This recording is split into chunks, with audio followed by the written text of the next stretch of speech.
Hello, everyone. Thank you for joining this session on the regional small grant programs in the Mediterranean Basin.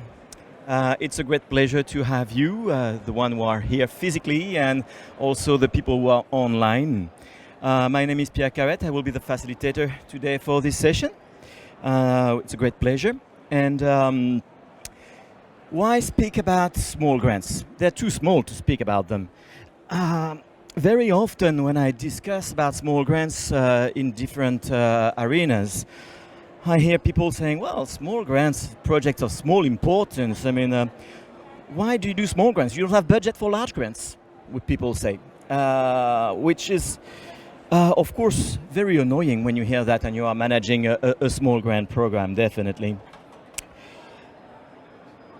It's like for me, I think small grants is like for many other things in life, and size is not all what matters. Even with small grants, you could do a lot of great things, definitely. And today we're going to discuss that with a wonderful set of panelists that I'm going to introduce. So today I have the pleasure to facilitate this session with Yoko Watanabe, with the director of the Small Grant Program, the Jeff Small Grant Program at UNDP. She is with us from New York, and she's on screen for you. And thank you, Yoko, for joining us for this event. We also thank you very much. We also have Lucille Cotial, who is with a new small grant mechanism, BMED. And you will get to know more about this small grant mechanism shortly. And we also have Constance Corbier, who is from the French FFEM, so the French JEF, the French Facility for Environment, for Global Environment. Thank you. I'm not very used to say it in English, actually. That's it. And myself, I'm Pierre Carrette. I'm the Grant Director for the CEPF program in the Mediterranean Basin. And I also going to present our program a bit later. So to start, I would like to ask our panelists to introduce their small grant program, to just the basics of your small grant mechanism. And also, if you can, to give us a concrete example of one small grant that comes to your mind and that you are very proud of. And I think we're going to start with you, Yoko, from New York. Hi, very nice to meet you all.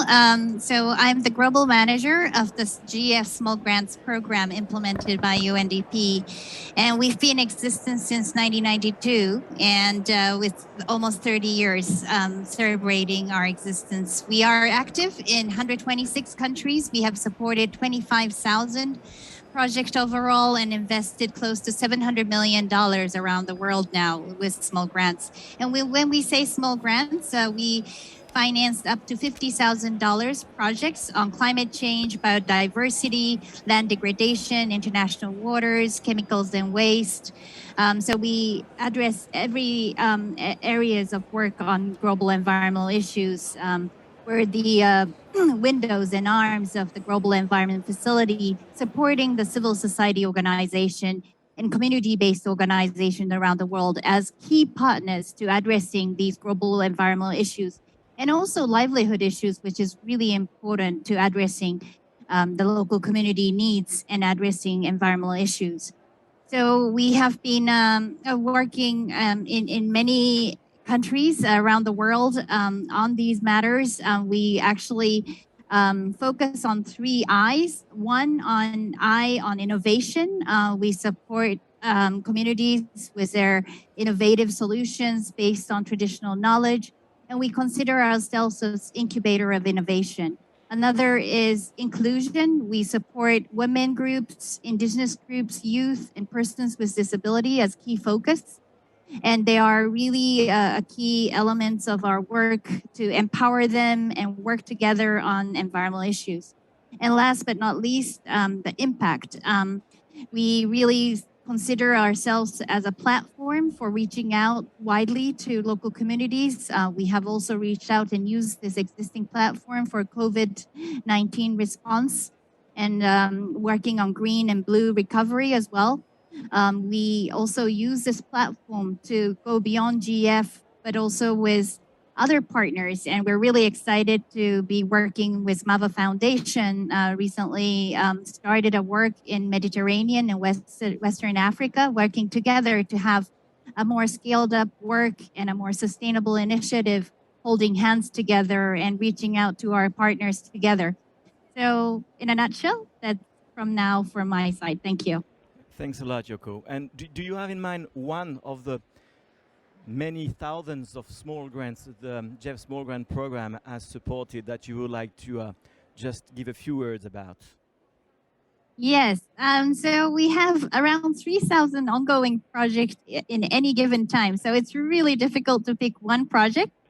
But if I may, particularly focusing on the Mediterranean area, considering this stand today, I can highlight one of the projects that we supported in the Gokova Bay in Turkey. We've been working with fisher women, particularly over 100 plus women, in actually developing a no-take zone in this area. And we started with working with the association and built 6 no-take zones in these areas.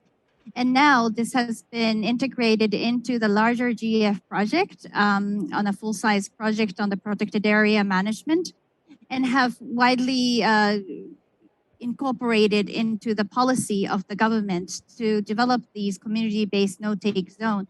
And this has actually increased the fishing harvest to about doubled within the past decade. And it has been a really successful initiative on the ground. Thank you.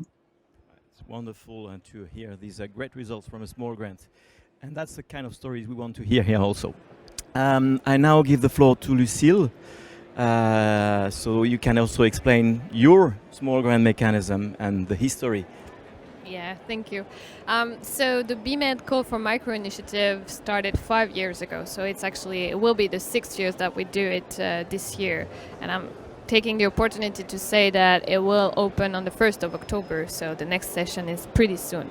The Call for Micro Initiatives aims at supporting project that aims at reducing plastic pollution in the Mediterranean Sea. So we are really focused on the Mediterranean and on the plastic pollution problem. We are targeting a project up to 10,000 euros. So we are supporting 10,000 euros for projects, and we ask for co-funding up to 30%. So we can fund 70% of the project. We are targeting all of the countries around the Mediterranean Sea. We have a priority given to the developing countries, but we can fund projects, and we have fund projects in Europe also. It's not a problem for us. We fund all kinds of stakeholders, so it can be NGOs, it can be scientific institutions, it can be local authorities, it can be small companies, so under 20 employees. We ask for really small companies. So it can be all type of stakeholders as long as they're actually working on reducing the plastic at the source. So we don't fund project aiming at cleaning the Mediterranean. Cleaning activities can be supported if it aims to actually raise awareness about a problem, but the cleaning is not the objective of the project. And so an example of successful project, the same, it is quite hard because we've been supporting 63 projects so far. So, but I will pick that one. It's in Tunisia. It's an association that is called Tunisie Recyclage. And the goal of this association is to create a network of houses where they implement the sorting of waste at the sources.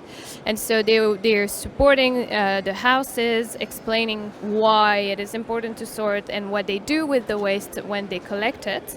They also, in parallel with that, collect, and this network, they go to school, in the neighborhoods where they are active, to actually raise awareness with the families and try to make that network grow. So I like that story because it's really concrete in Tunis, so in a big city. We really like it. Thank you, Lucille. That's very important set of action, very important focus when you consider the amount of plastic going into the Mediterranean Sea every year. And even just behind you on this wonderful poster, if you look at the back of the flamingo, you can see there's a plastic bag. So even we want to show the wonderful landscapes of the Mediterranean Sea, we see plastic. So your work is very important, definitely. I now give the floor to Constance Corbier from the French chef of FFEM.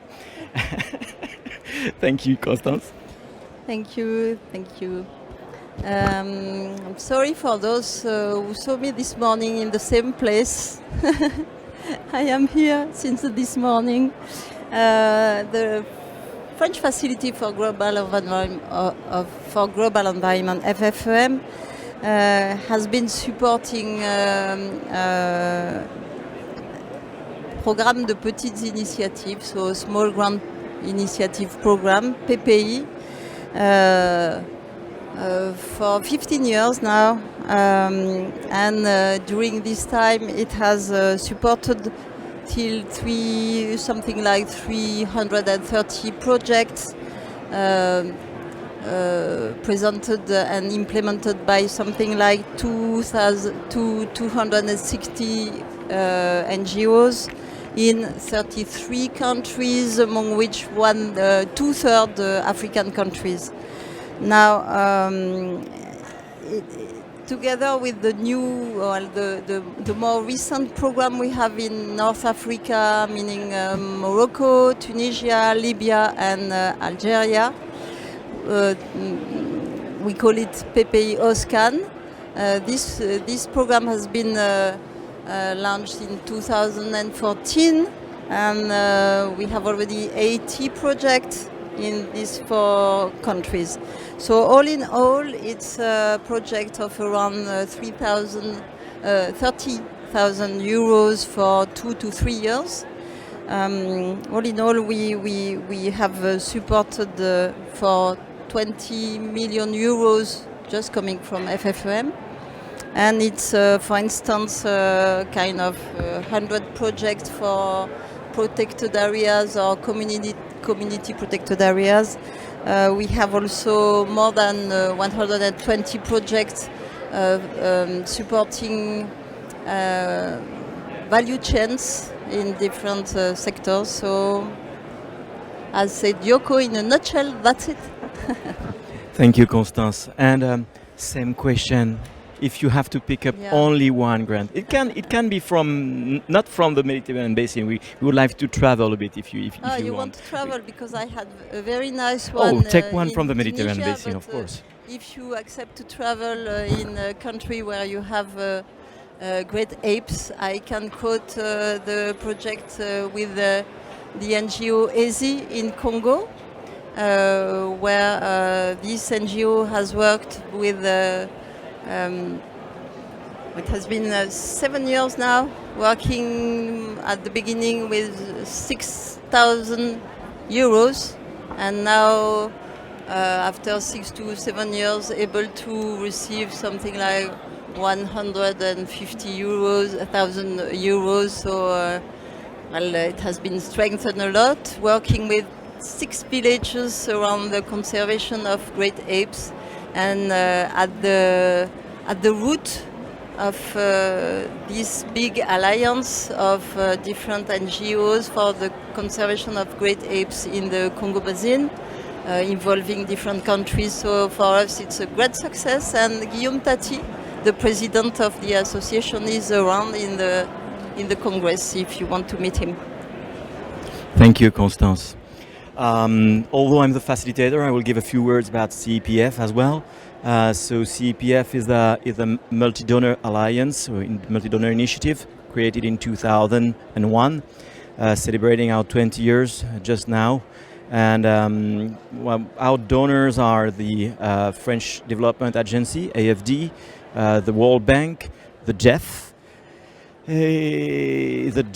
the Government of Japan, Conservation International, and the European Union. And in the Mediterranean Basin, we also have the MAVA Foundation as one of our partners.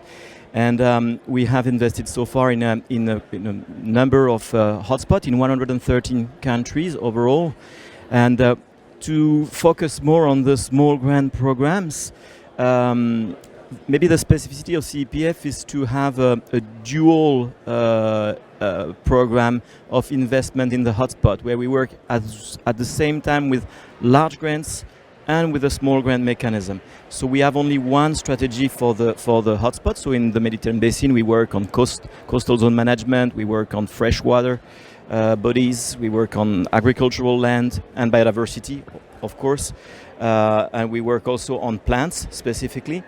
And for the same objectives of the CEPF program in the Mediterranean, we use sometimes small grants and sometimes large grants, and try to be complementary between the two programs. In the Mediterranean basin, more specifically, we started 10 years ago. Yesterday or the day before, we had a small celebration with our partners, the one that made it to the Congress here on the same stand where I think I've been living for the last 3 days.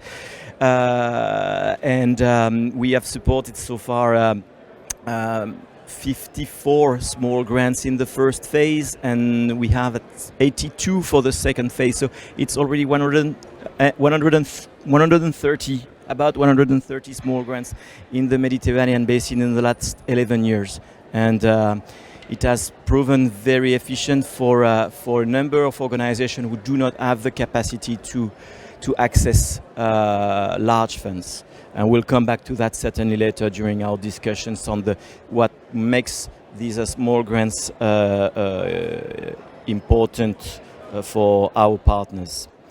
Oh yes, the best small grant, or the small grant that we are proud of course. I mean, it applies to me as well. So I will take the example of a very recent one. It's very difficult for CEPF to invest currently in some of our countries. In Libya, and you have the same issue, Constance, with the PPI also in Libya. In Egypt, it's even worse, because for international bodies to support civil society there is almost forbidden. So we are in a bit of a strange situation with these countries for a number of reasons. And recently we launched two small grants that work hand in hand, one with a Libyan partner, an NGO, and with an Egyptian consultancy, because then we could support a consultancy in Egypt. And they both work to set up an action plan for the preservation of the Egyptian tortoise, which is a critically endangered tortoise that is extinct already in Egypt, although the name of the species is Egyptian tortoise. They still have some in captivity in Egypt, and in Libya there are some tortoises in the wild, but actually since the 90s nobody exactly knows. So all these grants are really to set up the baseline, to get to know what the situation is, and to design an action plan more for the protection of the existing population in Libya, and also for assessing where to release these tortoises in the wild, potentially in Egypt in the years to come. And this kind of very baseline, you don't know exactly how much, what is to be done. It's really needed to have this kind of seed funding for these programs to grow up in the future. And I've spoken too much. As a facilitator, it's really bad for me. So sorry. I would like to ask a question to Constance, because in the PPI family, because you work in South America, in Sub-Saharan Africa, etc., the PPI OSCAN, so for North Africa, is quite specific, with a focus on emerging, on young civil society organization. And I think there is certainly some different modalities of implementation that you have adopted for the PPI OSCAN in North Africa because of these specificities. So maybe you can tell us a bit more about that and how it's different from other PPIs. Yes, definitely. PPI OSCAN is structured around two main objectives. First, through calls for projects, we aim at helping the emergence of new NGOs. So very, very small NGOs, sometimes for them it's the first grant, and they are of course working on conservation or environment issues, but very, very small NGOs, quite new, quite young, and together with this objective to support new civil society organization in these four countries. Of course, we have the ambition to strengthen their capacity to professionalize them and to help them to, well, in short, to get more empowerment and more legitimacy in order to, at the end of the day, be able to demonstrate on the ground something different, something positive on conservation action, always on the ground. It's very in-field grounded, and with this, let's say, laboratory or vitrine you have, then you can speak to the authorities, and you are legitimate to connect with the public policies and to lobby public policies. So this is the aim of the program, and the idea to coach them is to have one national coordinator in each country. So we have 4 countries, and I must say that in Libya, where we as FFM and as the French cooperation, we have very, very big difficulty to work because of the situation of the country. The environment PPE program is well doing, and we have very good successes of NGOs working there. We have a very good Libyan coordinator, and we have 4 coordinators, and the program is managed at the IUCN Mediterranean program, which is based in Malaga, and we have just signed a few minutes ago a new program which is called PPE Scan 3 for the next 3 years. Wonderful, and it's what I take from also from your comments is the working with civil society is sometimes the only way to work in failed countries, and that's a very important take-back message, I think. And as well, the need for national coordinators to have a proper coaching of these new emerging organizations. And this is a perfect transition for the question I wanted to ask to Yoko. Yoko, I'm sure you have heard the same things sometimes, people thinking, well, you manage small grants, and small grants is easy because it's small. Do you agree with this statement? Do you think that managing a small grant program is that easy? And what are the challenges also, maybe? Right, great question. Well, managing a small grants is actually more hand-holding and more work, I have to say. First, developing and running a fair and transparent system for a small grants program, like doing a very transparent call for proposal in each of the country with CSOs and CBOs, supporting a development of the strong proposals among the inexperienced, and most of them in SGP, we support first-time CSO CBOs who are applying for grants. And these elements really requires a lot of capacity development and support, developing proposals as well as monitoring the projects and reporting the results. So these really all requires a lot of human resource as well as dedicated support towards it. So managing a small grants is really a experience. You know, we need experience and also specialized technical experts. We have national coordinators in every countries that we support in 126 countries, and they are very much a dedicated colleagues who have experience working on project management and working with civil society organizations in particular.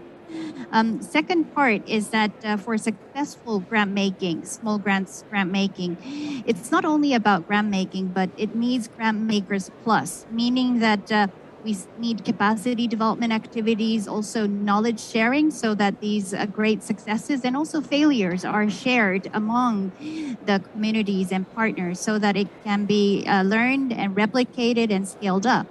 So in that case, we do peer-to-peer sort of training as well as South-South cooperation so that different regions and different countries can learn from each other the different technologies and approaches that we have tested. Another really important element for successful small grants is a scaling up element. So we have developed a policy dialogue space where communities and CSOs can have dialogue with governments and private sectors as well, so that we can have larger impact on the ground. So, small grant making is not only about grant making and having a transparent system, but also developing a system where we can scale up these initiatives. So lastly, what I wanted to emphasize is that many of our organizations, including Small Grants, in Constance with French GF and all, we have a system in place now in the country level where we can reach out to a vast majority of CSOs who are working on environmental issues. And rather than developing another system and working from scratch, we can build on this existing infrastructure to reach out and have communities as partners and have a sort of platform for working with civil society and use it as a delivery mechanism of multi-donors and work in coordination and partnership. So yes, again, small grants management is a bit of art and experience, and we have been sharing among the community for years now. So thank you. Thank you, Yoko. Yeah, you don't wake up one morning and say, well, we'll do small grants, actually. So it's also, it's related to the question I would like to ask Lucille. Although the Binet is a 5-year-old, it's the youngest fund here among the panelists.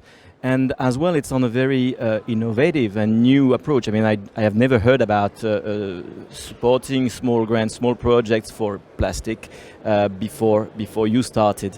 So I think there must have been a kind of learning curve. And if you look back in the past, what have you learned in the last 5 years? What would you do differently if you had to start BMed just tomorrow and not 5 years ago? Well, it's actually tough questions, and we are at that point where after 5 years we actually decided that it was time to take a step back from what we did and understand what we achieved or not, and what was the good points or the bad points. And so we are actually currently running a program where we do this assessment. So I can share with you the first results of our of our thoughts. So, first of all, it is actually really good to see how much you can do with 10,000 euros. So it's really small program, it is true. And yet we see projects that are complete with all of the relevant stakeholders that are targeting really relevant questions and that already think about the future and how this 10,000 euros can help for the future, developing the organization and go further. So that was my first point, because you can think that 10,000 euros is really small, but at the end they can do a lot. We can do a lot with 10,000 euros, and especially in Mediterranean Sea, depending on the country you're targeting, it's not the same to have 10,000 euros in France than to have it in Albania, for example, or Tunisia. So it is important to understand that. We also have feedback from the people that we supported, and they're really happy with that program because it's quite straightforward. The way they submit the application in October or between October and December, and they get the results in March, and then the project can start in June. So it's a pretty quick process, easy for them to fulfill. And we had that feedback saying that sometimes for larger grants, the process is much more difficult, and they need to give much more information than for us. So it is also a good point. And also about the co-funding, that's something really important to them. They said what is good about the Call for Micro initiative is that we only ask for 30% of co-funding. So it's something that they can do, and it can be in-kind co-funding from the organization. So that's something that they appreciate as well, because often they have difficulties to find co-funding for the applications in bigger grants. And then I'm going to say something that is quite similar to what Yoko said, is a lot of the laureates that we have, the grantees that we have, say that they're expecting more from us than just fundings. The idea for them is to join a network, really, of stakeholders. We have been supporting 63 projects already, so it's as many organizations that are in that network. And what is important to them is to feel like they belong to a network and where they can share information between each other. That's what Yoko said. The resources, the solutions, the problem, share the problem that they're encountering, and knowing that other organizations are ongoing the same thing, and that sometimes they found solutions that they can use or share tools, protocols, reports, data. So this is really important to them, and that's where we need to step up and try to improve Binet. We reached a point where now we have a network. After 5 years, we have a network of different stakeholders, and it is time to actually build up on that to create more dynamic among that network.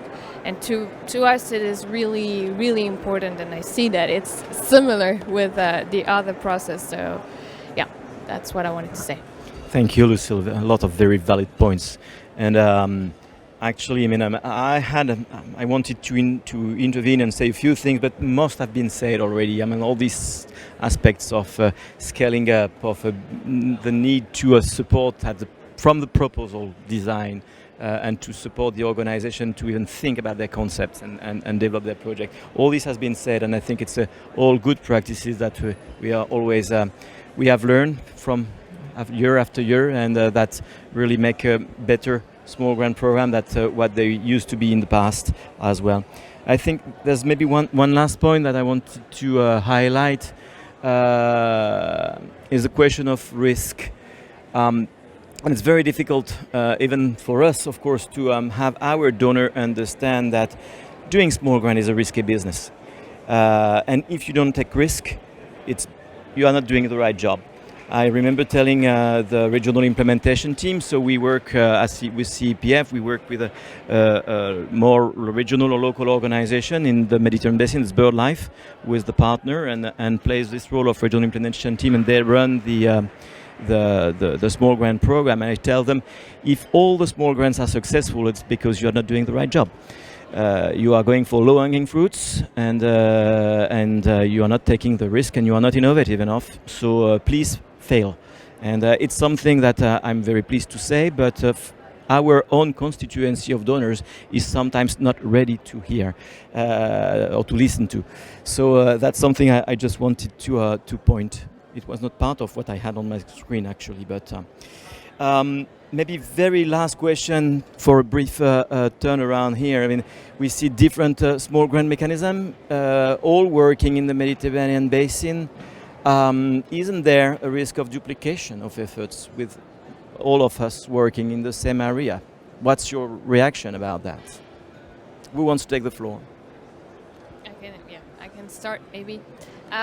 So to me, there is a risk, but at the same time, we're working on different topics. We have different criteria for our funds, and we know each other as well. So this morning it was about a mapping of the different projects that were supported in the Mediterranean Sea, and those kind of tools is really helpful to identify where there are synergies or where there are overlaps.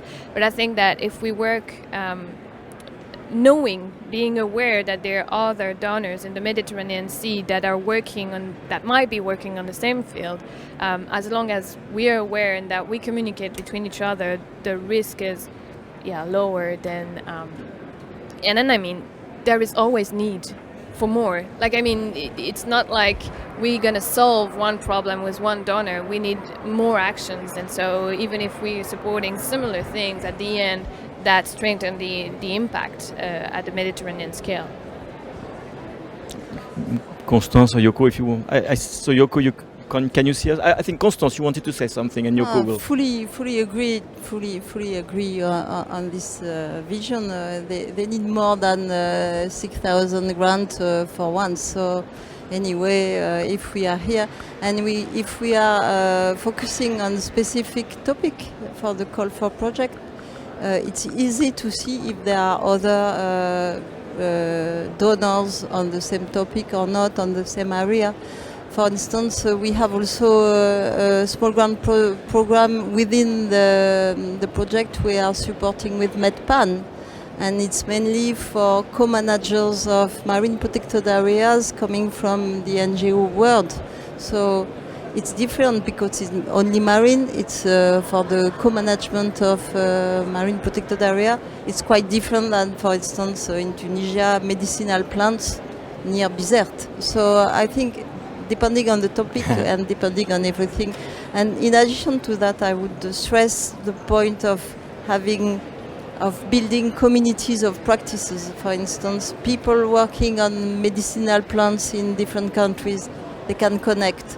People working on honey, on different value chains, they can connect. People working on sea turtles, they can connect. So through this program, we hope to build also networks and community of practices to exchange best and failures also. I agree with you, failures is not a shame. And when you are dealing with innovation, you need to accept failures. Thank you. Yoko? If you want to say something. I really want to build on everybody, but one thing I can say is that we don't have enough of the investment yet for small grants in supporting CSOs and CBOs on the ground in Mediterranean and also Western Africa and other regions. And I really believe that, as Lucy said also, we are all on the ground, and there are strong communication going on, learning lessons among each other. And one thing that we do in small grants program as well is that we do knowledge fair, where we bring in all the partners together, small grants, not only supported by the GF small grants program, but others, and share the lessons and approaches and what we have been doing on the ground. The CSOs and the CBOs, the local ones, come together and share their knowledge together. And one concrete example that I can share is that with MAVA Foundation and Small Grants Program, since we're both all in Western Africa and Mediterranean Sea, we have 9 countries that we are presence together. So recently we held hunts together. We did a sort of quick assessment, understanding that we are working on mutual interested areas such as marine conservation and coastal conservation, species protection, and other things. And we're investing together, identifying, doing a joint call for proposal by identifying relevant CSOs and CBOs, particularly women's group and indigenous groups, so that we can support and build on their local solutions and scale up these initiatives by investing and leveraging our resource together, bringing in our technical knowledge and experience through our national coordinators and partners, so that we can work together more and amplify our results on the ground. And we're actually embarking on more national dialogues and regional dialogues through this space in partnership. And we have also done these collaboration with CEPF and French GF as well in the past. So I think these collaborative work together and bringing in more resources to the local CSOs and CBOs is a really important element that we need to look at further in the future. And lastly, I really want to emphasize that we can take risk as a small grants. That's the sort of nature and beauty of small grants, where we can invest these small initiative in sort of a untested field and incubate those innovation and scale up further with the donors and partners in the future. So with that word, thank you very much for this opportunity. Yeah, thank you, Yoko. I think for myself, I think when there's a good partnership spirit among the different funds, it works better. In the Med, we are quite lucky, I think, with this partnership approach. I know that at the CPF Advisory Committee, we have FFVM represented. We have 2 GEF small grant program director, one from Jordan, the other from Cape Verde. So it already helps having the right information circulating. And Awatef Habiat was here with the leader of the regional implementation team for North Africa. She participates in the evaluation committee of the PPI OSCAN. So when you have this kind of regular connection, it helps having more complementarity and less duplication, definitely. Without further ado, because I know we are a bit late, but we started late because of the session before, but I would like to give the opportunity of the people in the audience to also ask questions. So if you have questions for our panelists, please.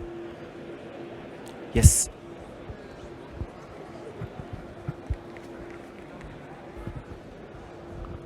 Thanks.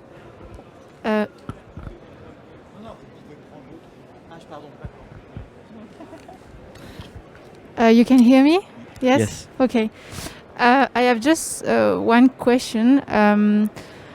I did not understand especially the themes the small grant are about or are targeting, but is there any about communication and behavior change? Because it's a big topic and I think it sounds like small grant can be really good for that, like to have an impact like on communication and behavior change. Thank you. Clearly, we hope to have behavior change, not only for those already convinced, but for those to be convinced through exemplarity. As we said, the small grant program of FFEM, the PPI, is grounded with field action. So communication per se, if it's not related to field action, is not eligible, but of course, a kind of component on communication when you are working with, I don't know, communities or farmers doing specific action for conservation, it's possible. And I wanted also to stress that innovation is always encouraged, though innovation can be very small, can be institutional, can be in the way to link different stakeholders and not only high-tech innovation. Thank you.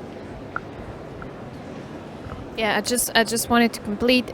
So our theme is plastic reduction, but I didn't go into details of what kind of activities we can fund, and this is one of them. I just have a quick example. We can support projects that are only about communication. There was that influencer in Greece that was blogging for families. And so the idea was to support the families into reducing the use of single-use plastics.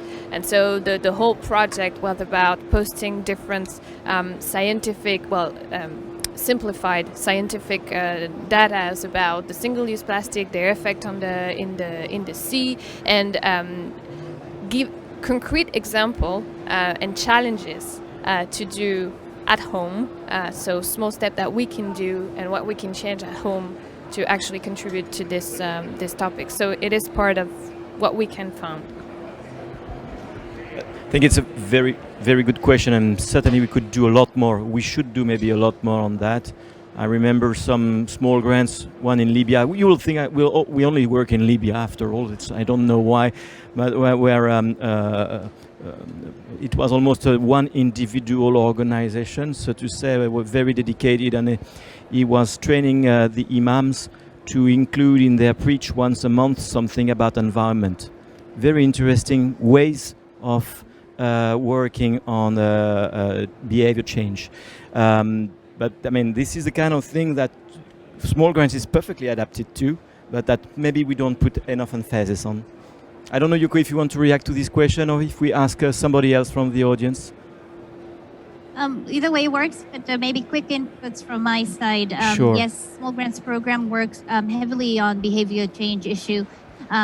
Lucille already mentioned about one of the example, but one of the example that I can also share is that, you know, to stop using single-use plastics and plastic bags, for example, we have worked in Moldova to introduce a campaign on the single-use plastic, and also encourage people to use your own My Bag for shopping by using a code like at the supermarket where you scan the code and then you know get points out of it, and then you can get some produce free of charge once you collect these charges by not using plastic bags. And so, a combination of different campaigns and different activities using particularly digital technology now has been a key element of our work, working on behavior change and using communication channels of many different thoughts. So with that, over to you back. Yeah, thank you, Yoko. Yeah, back to Marseille after New York. Thank you. I don't know, Charlene, do we still have time to have some more interaction with the audience, or are we supposed to? I think we are supposed to move, but you are our timekeeper here, so. Okay, so time is over, but we are panelists, not Yoko, of course, but we'll be around if you have any specific questions. And otherwise, I would like to thank you all for participating, and of course, thank you to Constance, thank you Yoko, thank you Lucille for being with us today and for this session. Thank you. Thank you very much, everyone. Bye bye, Yoko. Take care. Bye-bye.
Hello, everyone. Thanks for joining this session, which is going to focus on implementing financial mechanisms for conservation in the Mediterranean.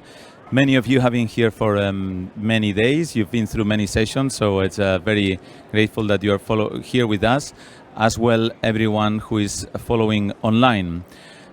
We have 3 speakers today.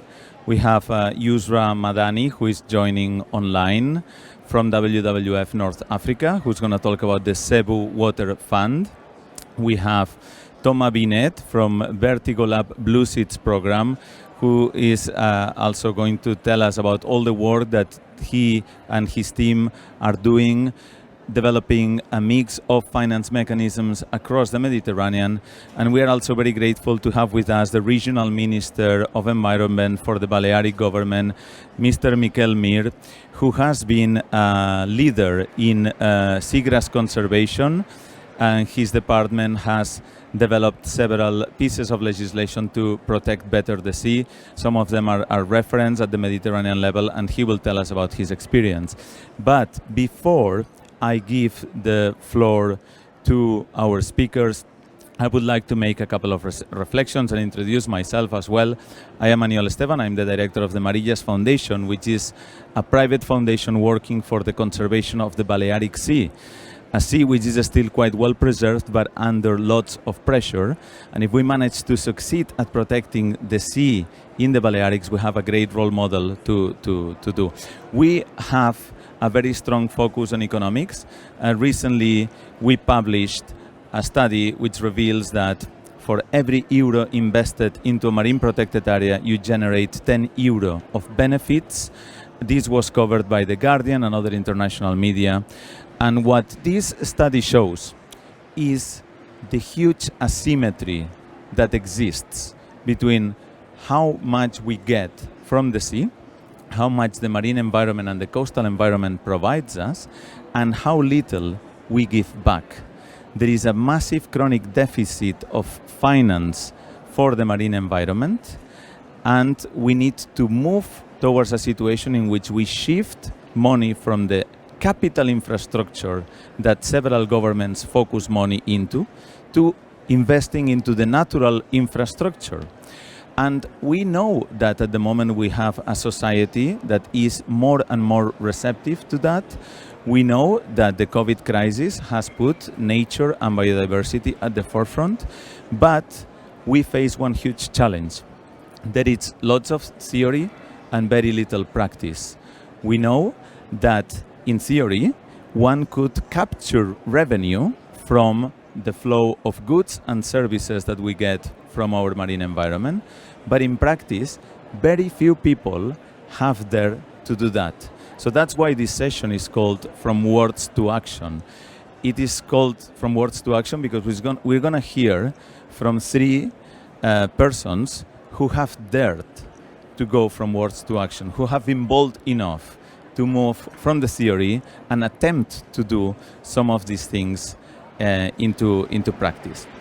So I'm going to give the word to Mr. Miquel, who's going to talk about the Posidonia degree, a piece of legislation to set us into context, and probably in the second round of questions you will tell us more about how the Posidonia Fund works. Over to you. Well, hello everybody. First of all, thanks for coming, and thanks to the organization for inviting me, especially to Aniol Esteban. Well, it's a big pleasure and an honor to be here and as a member of the Balearics government. So try to explain you for a short time some of the policies taken over the last years in the Balearic Islands as for marine conservation policies. Because the short time we have for the intervention, I will focus my intervention, my talk, talking about Posidonia Oceanica policies, which in fact has been one of the most important work lines we have been working on over the last years in our archipelago. Posidonia Oceanica, without doubt, is one of the most important marine ecosystem we have, not only in the Balearic Sea, but also in the rest of the Mediterranean, and mainly in the rest of the Western Mediterranean. In fact, in the case of the Balearic Islands, it plays a very important role in terms of conserving our waters and our coastline. In summary, I will highlight the three main functions that this marine plant has. The first one is about biological, not only as a plant and as a species as itself, but also for many species and organisms that live in its meadows. We have to take into account that according to many studies existing in the Balearic Islands, more than 90% of the sand we have in our emerged beaches is of biological origin. So it generated in the Posidonia meadows. The second important role is about geomorphological. First of all, the meadows of Posidonia oceanica notably increase the ruggedness of the sea floor. So that means that the energy capacity of waves decrease, and consequently the erosive capacity of the waves on the emergent beach is lower. Second, accumulation of Posidonia, of dead Posidonia in the lower part of the emerged beach represent a very important protection mechanism against sea storm, obviously, especially in winter time. And the third important role is as a mitigator of a climate change. It has a great capacity to capture CO2 even more than the forest of the Amazonia. According to this value, in the first half of my intervention, I would like to highlight two specific measures taken over the last year from the regional government. The first one is about the decree for the conservation of Posidonia oceanica in the Balearic Islands, approved in July 2018. And the second measure that I like to highlight is the surveillance and anchoring assistance service, made up of a total of 20 boats that during the summertime and along the Balearic coast have the objective of monitoring and avoiding anchoring on Posidonia meadows. However, I would like to emphasize the decree and some of its measures. The main objective of the decree for the conservation of Posidonia oceanica in our archipelago is to protect the conservation of this plant, both in its living state and in its dead state. For example, as I told you before, forbidding anchoring on Posidonia or regulating the management of dead seagrass on the emerged beach. In fact, I'll say that today it is still the only regional regulation existing on the Mediterranean Sea. And after this general introduction, and to finish this first part of the intervention, I would like to introduce to you one of the most important measures to be able to finance projects for the conservation of Posidonia oceanica in our islands. This is the Posidonia Fund. In fact, I will say that this is one of the most important measures because for the first time in the history of the Balearic Islands, it forces the regional government to have a specific budget for the conservation, policies for this marine plant. However, and to respect the time given by the organization, I will explain the details of this fund in my second intervention. Thank you so much. Thank you very much, Miquel. And now we're going to hear from Yousra Madani, who's joining us online. Thank you very much for being here virtually with us, Yousra. We are all very much looking forward to hearing more about the Water Cebu Fund, which you helped set up, and which is also the first of its kind in the Mediterranean. So we have a group of pioneers here with us today. Go ahead. Thank you.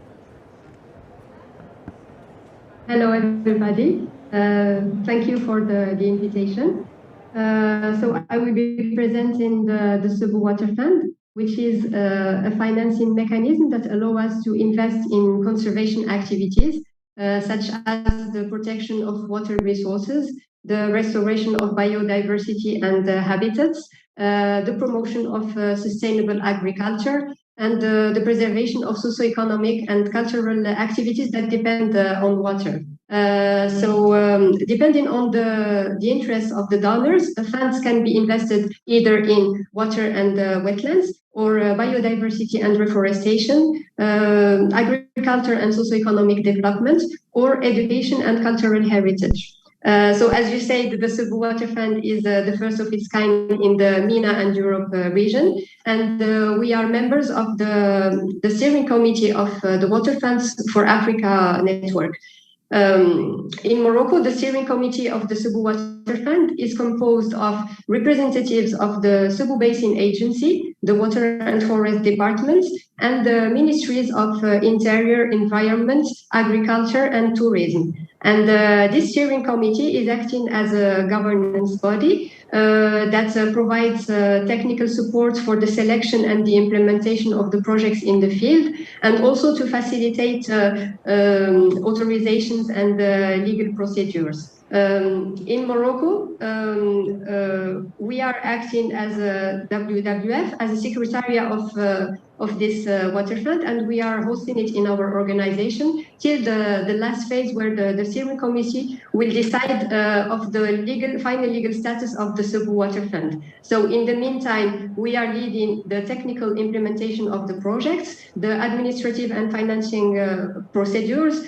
the communication, the fundraising, and the partnerships. So now we are working. The Cebu Basin, where we are working, represents 30% of the surface water resources of Morocco and 20% of the ground resources. And it's 40,000 square kilometers, so it's huge. But we are working now in the pilot area that represents 3,000 square kilometers. Within a national park and around Ramsar sites. And we choose to work in that pilot area because the Middle Atlas lakes are suffering from severe drought due to the overexploitation of groundwater, especially for agriculture use. So for a better understanding of the problems and the issues we are facing in the Cebu Basin and the kind of solution the Cebu Water Fund can provide to the partners in Morocco, we carried out many studies regarding climate change, biodiversity, agriculture, socioeconomics, ecosystem services. And in November 2019, we launched officially the Cebu Water Fund by funding 5 pilot projects related to the sustainable use of water and land and implemented by small local NGOs and by the local population. And after a successful first experience, we decided to launch the second phase in July 2021 by funding 10 new small projects. And beside those projects that we are funding for the local population and the NGOs, we are developing another offer of the Water Fund, which is actually more complex and bigger conservation projects, such as the restoration of Awa Lake or the Atlas cedar forest that we are implementing by ourselves, WWF, with the help of the steering committee of the Cebu Water Fund. Thank you very much, Yousra. That's very exciting to hear, and that puts some pressure on Toma to match the level of the stories that we're hearing here. Thomas, I know that you, with your team at BlueSeeds, have been working to encourage the adoption and implementation of finance mechanisms across the Mediterranean. Tell us about how is that going? What are you working on? Thanks, Aniol. No pressure. I hate to speak last. Well, thanks for inviting me anyway, and thanks for the preparation of this session very much. So we at BlueSeeds are tackling financing gap in marine conservation. That's our main goal, and that's what we are doing every day. Basically, we develop and mobilize all necessary tools in order to bridge that gap and basically build confidence, build capacity in marine protected area managers, conservation project holders, and all the people involved into providing better effectiveness in marine conservation projects. I think that personally that impact is key, effectiveness is key, but impact without long-lasting effect is nothing. So we are very caring much about I heard the word permanence today, and I think it's very interesting to talk about permanence, because impact without permanence is no impact. So those are words, right? But we have also a lot of actions, and I will just give you a few because time is counted there, and just to give a brief overview of what we are doing. We develop specific tools applied tailor-made to our specific needs and specific needs of conservation project managers. And those includes the development of local financing mechanism like visitors fees, entrance fees, mooring fees, diving fees. Those include the development of concession fees, for instance, and we're working with different MPA, marine protected areas in the Med, and so those are local financing mechanism. We also develop specific tools like a pre-financing facility for fishers in order to get to better selectivity, more sustainable fishing practices, and help them with upfront capital, the fact that they can benefit from upfront capital. But we are also interested in complementary tools, like we're working a lot on blue carbon at the very moment, because we think that blue carbon is not the miraculous solution, but it's a must-have if we want to develop like mooring system, and we'll hear about development of mooring fees and mooring systems and the protection of Posidonia, because it's key in our ecosystems. And in that relation, we also develop a very specific and practical, and I'll be happy to tell you more. I try to be quick, and which an application, a web application, which is called Blue Mooring. And it's actually ongoing in several sites in the Med, also in the Channel. And basically, it's an Airbnb of mooring, where you can book your mooring, entering an MPA, and be able to pay online, and that has several benefits. It saves time for rangers that can use this extra time into deter illegal fishers or do things related to conservation, and that provide an additional revenue to MPA. I'll be happy to tell you more about that, but I stop for now. Very good, thank you very much. So, speaking of moorings, I was in Cabrera National Park 2 days ago. I've been living in Mallorca for 4 years now, and it's taken me a long time to spend one weekend in Cabrera National Park, and I used the mooring system, which was very easy to use, and it had a cost of 18 euros, and it worked very well. I remember that when there was the decision to install these moorings in the Cabrera National Park, which is the most obvious place where to have a mooring system, there was a massive opposition from the boating sector, and there was kind of like an absolute outcry about that decades ago, and obviously now they are very happy with it because it helps organize a bit the boat, and we don't have images of crowdedness in a very sensitive environmental area. But it is this resistance to change that we are struggling with. The same happened with the declaration of the marine reserves that I referred to earlier. It is now used to advertise hotels, boat trips, and diving centers.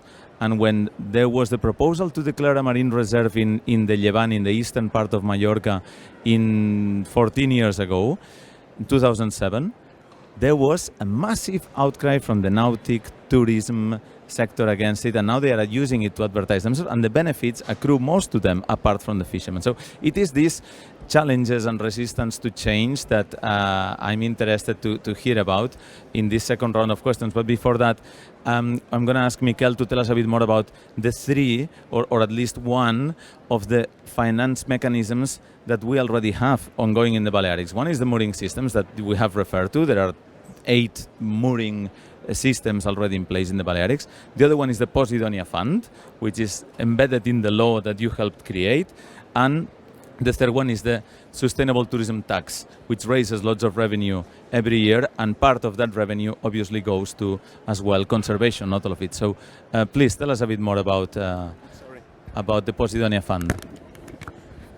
Yeah, thank you again, Aniol. Well, as I told you before, I'll focus my second intervention on explaining a little bit more about Posidonia Fund, which was created through the Decree for Conservation of Posidonia and the Balearic Islands, approved in July 2018.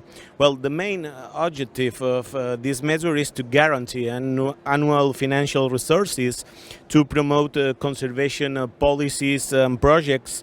So since 2018, the general budgets of the Balearic Islands have a specific item for this purpose, which means a very important step and advance on getting resources to finance marine conservation policies. It is important to underline that apart from the public budget provided by the government of the Balearic Islands, this fund might also be fed by the contribution of other administrations, companies or associations. In addition, it can be fed by the compensatory measures imposed by the regional government through the environmental ministry to actions that negatively affect the habitat or the species. Other important goals of this fund are, for example, to promote monitoring the state of conservation of seagrass, improve the surveillance measures, improve the arrangement of anchoring, support for actions to eliminate impacts and restore degraded areas, or promote any other measure that helps to conserve the Posidonia oceanica. So far, the total amount that since 2019 has already been allocated to different conservation and dissemination projects is more than 400,000 euros. All the projects that are being carried out have been discussed and agreed upon the Posidonia Committee, which is the forum for social participation that was also created through the Posidonia Decree. As an example, some of the most important and representative projects nowadays in execution, and some of them already done, are, for example, the publication of divulgative stuff about the importance of the Posidonia oceanica for the Balearics and for the rest of the Mediterranean Sea.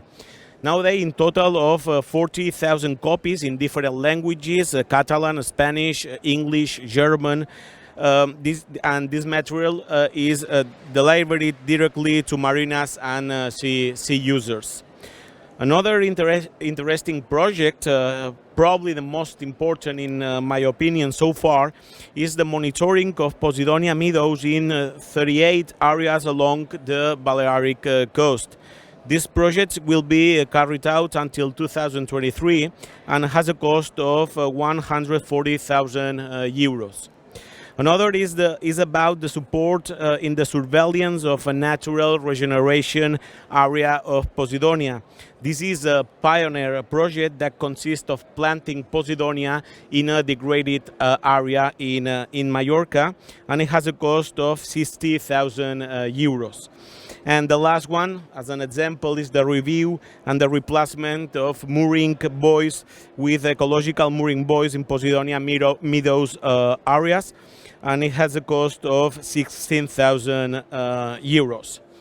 And to end my speech, I would like to add that in addition to the Posidonia Fund, we have a regional tax that also has the purpose of financing protection and conservation projects and different initiatives. And it is known as the Sustainable Tourism Tax, as Aniol told us before. In this sense, since 2017, through these tax, some projects related to the conservation of Posidonia oceanica have been executed. The most important one, in my opinion, is the complete update of the Posidonia cartography along the entire Balearic coast. Today, in the Balearic Islands, we have a complete high resolution cartography. It is a project that has a cost almost 1 million euros. Another project has been the development of an application for mobile devices. Using the cartography that I said before, and in accordance with the prohibitions of the Posidonia decree, this application allows you to see in real time. It is allowed to anchor in certain places. Without doubt, this is a very useful tool for sea users. And a project called We Are Posidonia, another project which consists of promoting dissemination, signaling and information measures. Should be known that through this project, for the first time in history, a specific telephone number has been provided so that citizens can report any incident on Posidonia. All the population can call to this number. And the total budget of this project is about 390,000 euros. Well, the time is over, but as you could see, the Posidonia conservation is a very important issue for the regional government, and in fact is one of the most important work lines we are working on. We will continue working in this direction, and we really hope to find synergies with another regions from the Mediterranean coast. And that's all. Thank you so much for your attention. So thank you very much. It's fantastic to hear the experience of developing not only a very ambitious piece of legislation, but also that this comes accompanied with a finance mechanism and a diversity of different budget lines that have been allocated to that, which goes not only from the compensation, but also contributions, but also the public budget line that exists there, which I think is a key word, that we not only need to rely on finance mechanisms, governments, regional or central or local, they need to also make funding for that.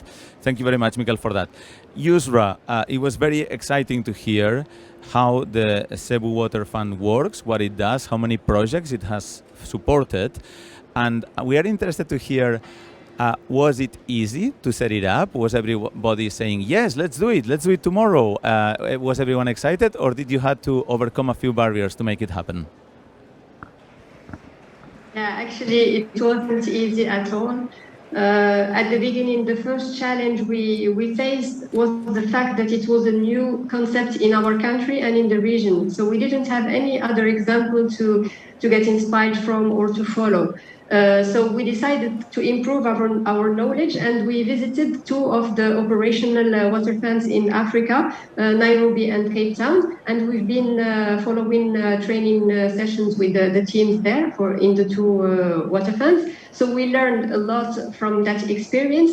But when we went back in Morocco, we realized that we couldn't bring with us a magical formula to set up that water fund. And we were a little bit overwhelmed because we understood that we cannot replicate the two experiences we have seen, and that we have to create our own water fund and adapt it to the context, political, legal and economical context in our country.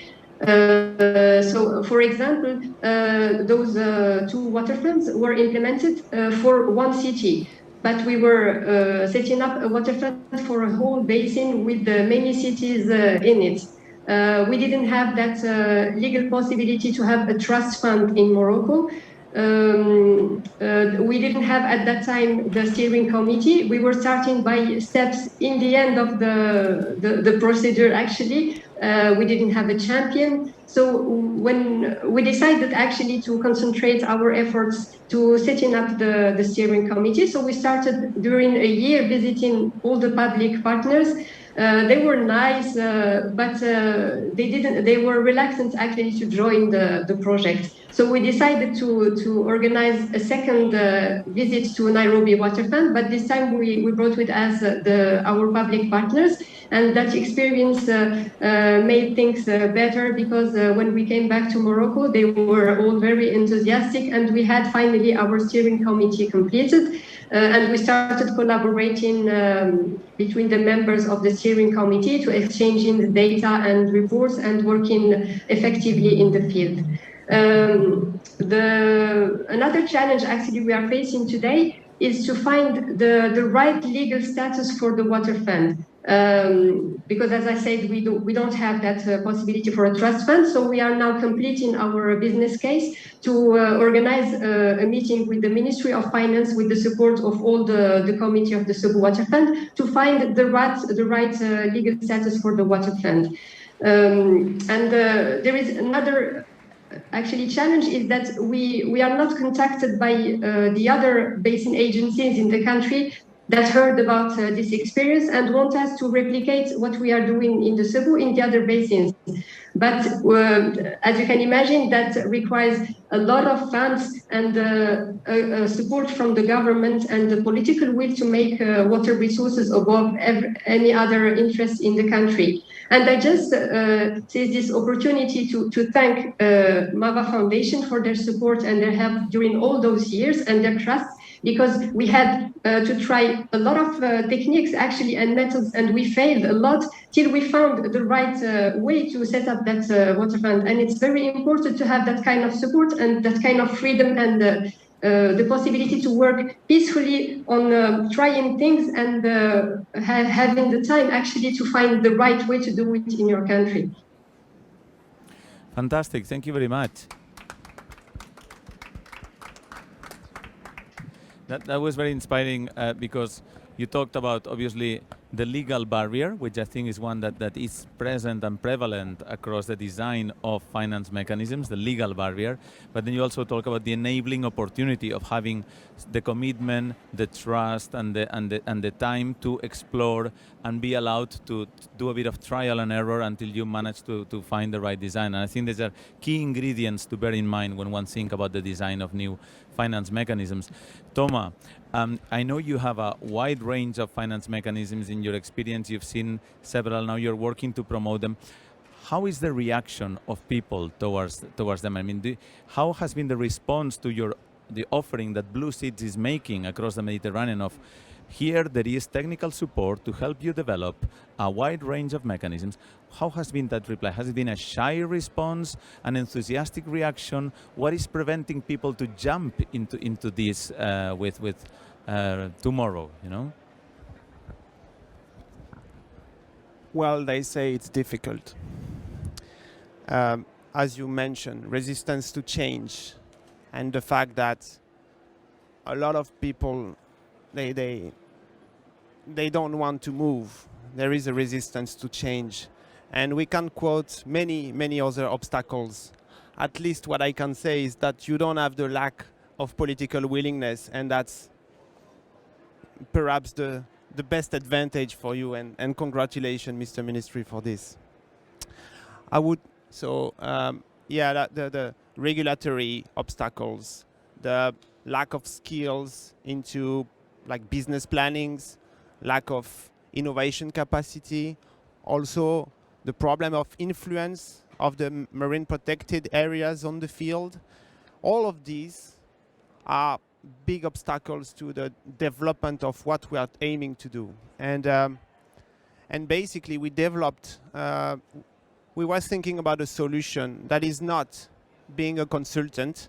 So it's going beyond being a consultant, going beyond writing guides like that, because obviously it's evident, it's necessary, it's a must to have this guide that we develop for managers. But do you think that with only a piece of paper you will overcome all those obstacles? I don't think so.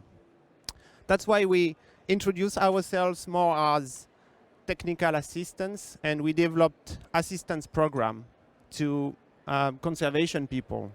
And basically we want to have like a box of all necessary tools, like the capacity, but also the regulatory expertise, like we working with Albanian lawyers in order to provide the necessary inputs in order to be able to to develop a fund, develop a mechanism, be able to collect money, for instance. So a lot of those tools that we mobilize within the same box, within the same program, and trying to rush through all the problems and trying to implement solutions.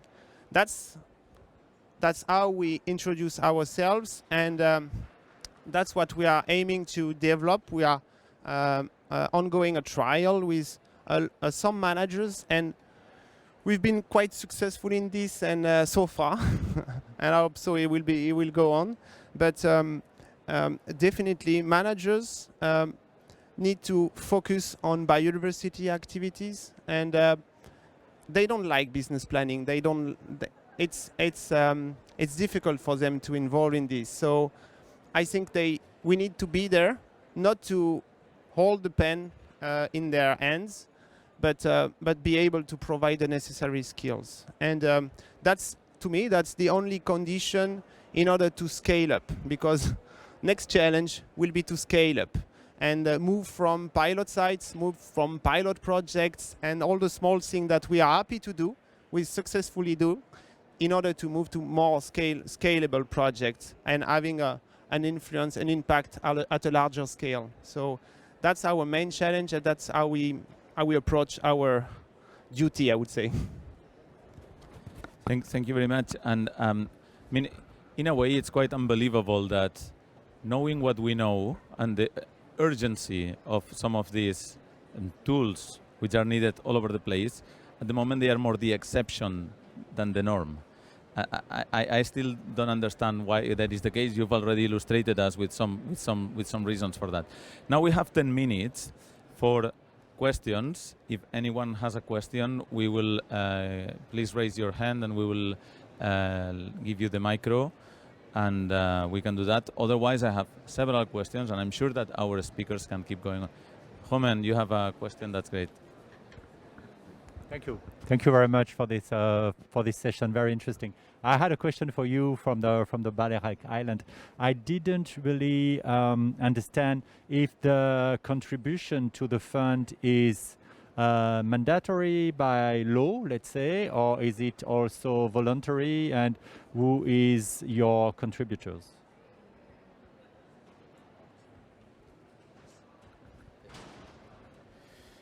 Yes. Well, in 2018, we approved a specific decree for the conservation of Posidonia oceanica in our archipelago. We knew that Posidonia at this time was a protected species, was a protected habitat through the European directive, but because the situation of drought in our sea, we really believed that it was necessary to have a specific and a regional legislation in this sense. And into this decree, one of the prescriptions was the Posidonia Fund, which is a financial mechanism to get resources and money to promote so projects, initiatives, or whatever at the time to increase the conservation state of Posidonia on the Balearic Sea. So right now, this is a compulsory, prescription through the regional decree.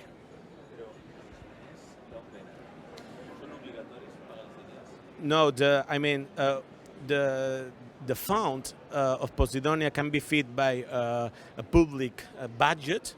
Every year, the government of the Balearic Islands put some money within a specific, with this specific issue. To increase the conservation policies on Posidonia, and moreover, we can get money from private associations, for example, or another administration. So there are different ways to get money, and all the money, from the Posidonia Fund has the main goal, an objective to increase all the policies in this sense.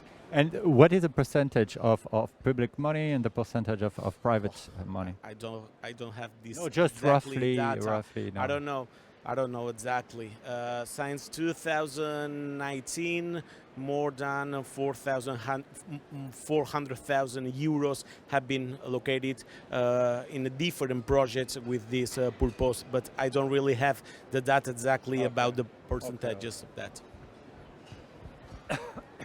And I recall there was a case in that there was a company that had been involved in the building work of a port infrastructure in Menorca, and then they were obliged, I think it was compulsory, they were obliged because the Commission of Environmental Impact determined that based on the damage they had done, they had to contribute money to the Posidonia Fund, and I think that was a significant contribution. Yeah, 120,000 euros. 120,000 euros.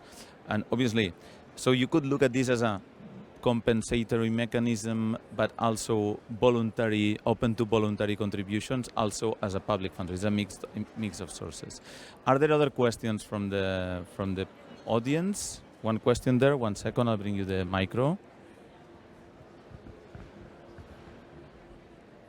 Well, thank you very much. I'm Sayed from Jordan, and I came a little bit late, but I heard your comment on the contribution, which even though it's a big amount of money, but compared to the ecosystem services probably that they damaged, that would not qualify as a big amount of money going back to nature, because usually we destroy more and more and more because we are destroying a whole ecosystem from soil all the way up, fauna, flora, etc., and that's shouldn't always be compared to this amount of dollars, but we need to try to probably have a sustainable exploitation or sustainable business that probably reduces as much as we can for the damaging of the environment and getting as much as we can from compensation. Thank you.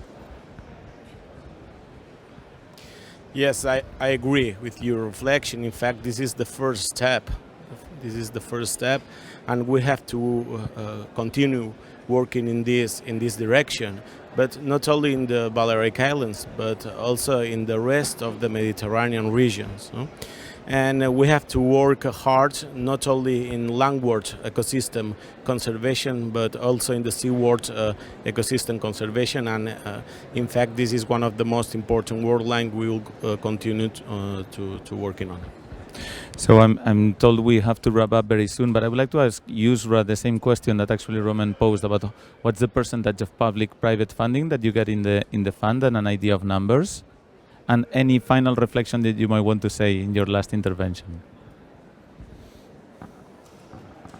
Actually, we didn't have yet funds from public partners, but we just signed an MOU between the public institutions, members of the steering committee, listing in-kind contributions.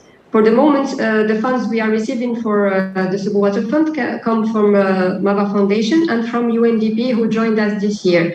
And we are discussing with some international other partners for that. Thank you very much. And Thomas, would you like to say any final reflection before we close? I was just thinking that maybe if I had an advice, is trying to be clever for once when putting innovative financing mechanism implemented. And because in many cases, we see that all the efforts made lead to mechanisms that take as many resources as they get, basically. I'm just trying to give you an example that we found that in an MPA that will not name, 90% of the fees, the mooring fees collected, are actually used to finance the collection of the fee. So that's what I'm telling to say, be clever, is that there is no need to divert from your real biodiversity objective in order to implement that kind of mechanism. That's why we are trying to develop financing mechanism, but along with necessary tools like our app, Blue Mooring, helps rangers save time and focus on their task, their primary objective of conservation. And that's what we are trying, and it's a difficult task, be clever every day, but we're aiming to. Absolutely. Thank you very much for that final sentence. So I'm going to close now, but before that, I would like to say that there is one key word, I think, emerging from this conversation, and it might be very obvious to you, but for me, it's leadership. I mean, we had the political leadership. We had Yousra leading the establishment of the fund in Morocco, talking to a multiplicity of players. We have the leadership of Thomas and his team at BlueSeeds Vertigo, providing this technical assistance that is needed. So without this leadership, we will not succeed at making finance mechanisms the norm rather than the exception. Thank you very much, everyone, and a big clap to our speakers.